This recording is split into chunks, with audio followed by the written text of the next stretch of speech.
அனைவருக்கும் வணக்கம். கன்னிராசிக்காரர்களுக்கு ராசியின் அதிபதியும் ராசியின் உச்ச அதிபதியுமாக இருக்கக்கூடிய புதன் சப்தமத்தில் நுழைகிறாருங்க. 6ஆம் இடத்திலிருந்து விலகி சப்தமஸ்தானத்தில் மிக வலுவாக நுழையக்கூடிய இந்த வேளையில் கர்மாதிபதியாகவும் ராசியின் அதிபதியாகவும் இருக்கக்கூடிய புதன் சப்தமஸ்தானத்தில் நீச்சம் பெற்றாலும் ஜென்ம ராசியை பார்க்கிறார். சனி உள்ளிட்ட பல கிரகநிலைகளுடன் இணைகிறாருங்க. சூரியனுடன் இணைந்து புத ஆதித்ய யோகத்தை ஏற்படுத்துகிறார். ஜென்ம ராசியை வலுவாக பார்க்கிறார். ராசியின் அதிபதியான புதன் நீச்சம் பெறுவது சாதகமற்ற அமைப்பு என்று பார்க்கப்பட்டாலும் கூட குருவின் ஆட்சி வீட்டில் நீச்சம் பெறுவதால் கஷ்டம் நீங்கும் வேலையாகவும் பார்க்கப்படுகிறது. ஏனென்றால் ஜென்மத்தை வலுவாக பார்க்கிறார். எனவே அவர் வக்ரகதியில் வலம் பெறுவதை விட நீச்சம் பெறுவதால் சில நன்மை நிறைந்த வாய்ப்புகள் உங்களை தேடி வருவதற்கான சந்தர்ப்பம் நிச்சயமாக கன்னிராசிக்காரர்களுக்கு உண்டு.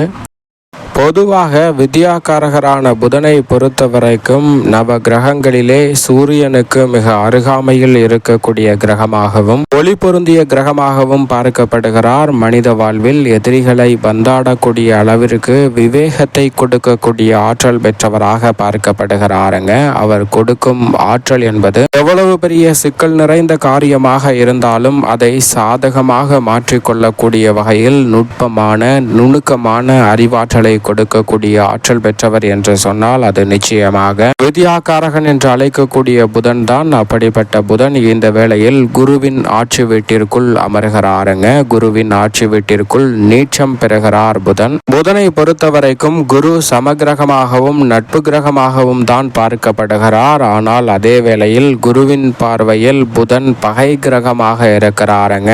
எனவே அவர் இந்த வேளையில் நீச்சம் பெறுவது என்பதும் சாதகமான ஒரு அமைப்பு உறுதியாக பார்க்கப்படுகிறது. எனவேதான் வாழ்க்கையை விட்டு விலகும் கஷ்டம் என்று சொல்லக்கூடிய வகையில் பல சிரமங்கள் நிச்சயமாக குருவின் ஆட்சி வீட்டில் நீச்சம் பெறும் புதனின் அமைப்பால் உறுதியாகவே கிடைக்க இருக்கிறது. அது மட்டுமல்லாது பொதுவாகவே புதனை பொறுத்தவரைக்கும் மனித வாழ்வில் அளவற்ற ஞானத்தையும் செல்வத்தையும் பெற வேண்டும் என்றால் புதன் சாதுரியமாக இருக்கும் போதுதான் அவை வெற்றிகரமாக அமையும். அப்படிப்பட்ட புதன் நீச்சம் பெறக்கூடிய இந்த வேளையில் உணர்ச்சி வசத்திற்கு இடம் கொடாமல் பல பணிகளை நிதானத்துடன் கையாளக்கூடிய சந்தர்ப்பம் நிச்சயமாக கிடைக்க இருக்கிறது. அது மட்டுமல்லாது அறிவு, கணிதம், எண், ஜோதிடம், கம்ப்யூட்டர், மீடியா, செய்தித்தாள், பேச்சு திறன், பயந்த சுபாவம், நகைச்சுவை உணர்வு, மற்றவர்களுக்கு போதிக்கும் ஆற்றல் என அனைத்தையும் அளவற்ற முறையில் அள்ளி கொடுப்பவர்தான் புதன். அவர் இந்த வேளையில் நீச்சம் பெற்றிருந்தாலும் நிதானத்துடன் செயல்படக்கூடிய நல்ல சந்தர்ப்பத்தை ஏற்படுத்தி கொடுக்க போகிறார். ஏனென்றால் புதன் தனது பார்வையில் குருவை சமகிரகமாக தான் பார்க்கிறார். எனவே குருவின் ஆட்சி வீட்டில் புதன் நீச்சம் பெற்றாலும் தடுமாற்றம் அடையாமல் சில பணிகளை செய்து முடிக்க முடியும். நவ கிரகங்களிலே நட்பை கொண்டாடக்கூடியவராக புதன் பார்க்கப்படுகிறார். அவர் இந்த வேளையில் 12 ராசியில் இறுதி இடமாக இருக்கக்கூடிய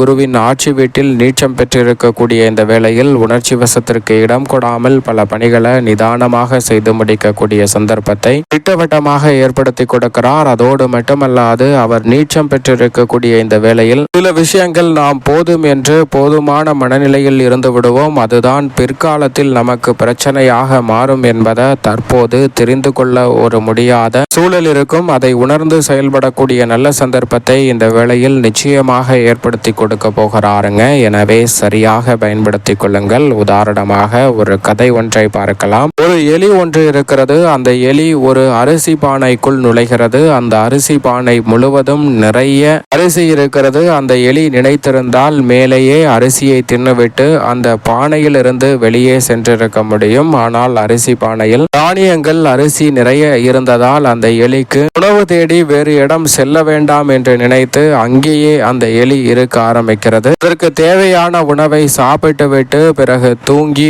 ஓய்வெடுத்து மீண்டும் அதில் இருக்கக்கூடிய உணவை தானியங்களை காலி செய்கிறது. இப்படியே இந்த அரிசி பானைக்குள் நுழைந்த எலியானது மகிழ்ச்சியாகவும் நிம்மதியாகவும் இருக்கிறது என்று நினைத்து ஒரு கம்ஃபர்ட் ஜோனில் அந்த இடத்தில் இருந்து விடுகிறது. நாளடைவில் அரிசி பானையில் அரிசி பாதிக்கு மேல் காலி ஆகிறது. பிறகு முழுமையாக தீர்ந்து விடுகிறது. முழுமையாக தீர்ந்ததற்கு பிறகுதான் அங்கிருந்து உணவு கிடைக்காமல் வேறு எங்கு சென்று உணவை தேடுவது என்று முயற்சி செய்யும் போது அந்த பானையிலிருந்தே அந்த எலியால் வெளியே போக முடியாமல் பல வகையான பிரச்சனைகளை அதற்கு பிறகு சந்தித்து அந்த பானையிலே அந்த எலியின் ஆயுசு என்பது முடிந்து விடுகிறது. இதுபோன்றுதான் நம்மளும் பல நேரங்களில் சில விஷயங்களை போதும் என்ற மனநிலையுடன் இதுதான் சரி என்று நினைத்து சில விஷயங்களை தவிர்த்து அதிலே அப்படியே இருந்து விடுகிறோம். ஆனால் புதன் நீச்சம் பெறக்கூடிய இந்த வேளையில் சில நுட்பங்களை இந்த தருணத்தில் கற்றுக்கொள்வதோடு அதை செயல்படுத்தி மிக பெரிய அளவில் சவால் நிறைந்த பணியாக இருந்தாலும் அவற்றை எளிதாக செய்து முடிக்கக்கூடிய நல்ல சந்தர்ப்பத்தை ஏற்படுத்தி கொடுக்கிறார். ஏனென்றால் அவர் நீச்சம் பெற்றாலும் கூட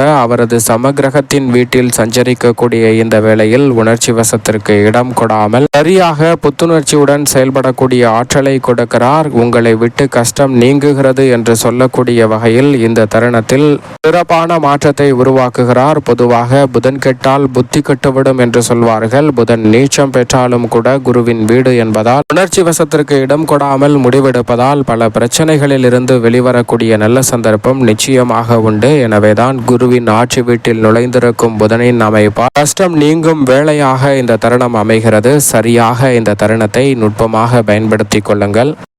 கன்னிராசிக்காரர்களுக்கு ராசியின் உச்ச அதிபதியுமாக இருக்கிறார். அவர் வலுவிழந்து நீச்சம் பெறுவது சற்று சாதகமற்ற சூழலை உருவாக்கும் என்றாலும் கூட அதனால் பெரிய அளவிலான பிரச்சனை இல்லை. ஏனென்றால் அவர் நீச்சம் பெற்றிருக்கும் இடம் சப்தமஸ்தானம் என்று பார்க்கப்படுகிறது. குருவின் ஆட்சி வீடாகவும் இருக்கிறது. எனவே பல கிரகநிலைகளுடன் இணைந்து கிரக கூட்டுச் சேர்க்கை யோகத்தை ஏற்படுத்துவதோடு பெரிய அளவில் தடை தாமதம் சிக்கல் சிரமம் என்று சொல்லக்கூடிய பல நிகழ்வுகளை விலக்கி நன்மை நிறைந்த வாய்ப்பையும் சந்தர்ப்பத்தையும் இந்த தருணத்தில் நிச்சயமாக ஏற்படுத்தி கொடுக்க போகிறார். குடும்பத்தில் இருக்கக்கூடிய பல பிரச்சனைகளுக்கு நல்ல தீர்வு இந்த தருணத்தில் உண்டு. பொருளாதார நிலை உயர்வடையக்கூடிய வகையில் சிறப்பான மாற்றத்தை இந்த தருணத்தில் ஏற்படுத்தி கொடுக்கிறாருங்க. இந்த தருணத்தில் உறவுகளுக்கிடையே இருக்கக்கூடிய மனஸ்தாபமும் காரிய தடைகளும் விலகும். எளிதில் பல வெற்றி வாய்ப்புகளை சந்திக்கக்கூடிய சந்தர்ப்பம் உண்டு. போட்டித் தேர்வுகளில் வெற்றி பெறக்கூடிய நல்ல சந்தர்ப்பம் கன்னிராசிக்காரர்களுக்கு இந்த தருணத்தில் கிடைக்க இருக்கிறது. வீண் விரயங்களை கட்டுப்படுத்துவதோடு சுப விரயத்தை மேம்படுத்தக்கூடிய நல்ல சந்தர்ப்பம் உண்டு. திருமணம்